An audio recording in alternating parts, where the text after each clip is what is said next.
तर जय भीम भावानो, आता काही महान नेते म्हणले आज महाराणा आमचं खाल्लं, महाराणा आमचं खाल्लं. आणि महाराणा तुमचं काय खाल्लं बाबानो? महाराणा बाबासाहेबाचं ऐकलं म्हणून महाराजचं कल्याण झालं.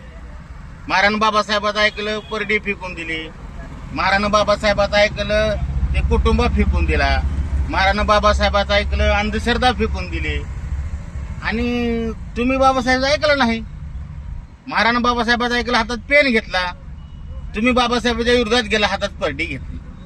तुम्ही बाबासाहेबाचं ऐकलं नाही, हातात कोरडा घेतला.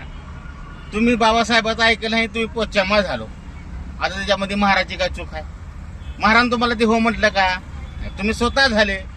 आता तुम्ही जर परडी घेऊन भीक मागत फिरलो, तुमचंच लेकरू जर शाळेत नाही गेलं तर ते कलेक्टर कसं होणार आहे? तुमचे लेकरू शाळा नाही शिकलं तर ते IPS वकील कसं होणार आहे? आणि ज्यांनी मग ते महाराष्ट्रील महाग असतील त्यांनी बाबासाहेब स्वीकारले, त्यांचंच कल्याण झाले. आता महारामध्ये बघत नाहीत परड्या घेऊन येणारे खरजुले, त्यांचं बी कल्याण झालं नाही. परड्या घेऊन येणारे आहेत, दर्ग्याला कंदुऱ्या कापणारे आहेत, सगळं करणारे महारामध्ये ती बी अजून भिकारीच आहेत. म्हणून महारानं खाल्लं, महागानं खाल्लं म्हणत बघण्यापेक्षा आपलं काय चुकलं हे बघा. काय चुकलं आपलं? आपण बाबासाहेबांना सांगितलेल्या मार्गाने गेलो नाही म्हणून आपली प्रगती झाली नाही.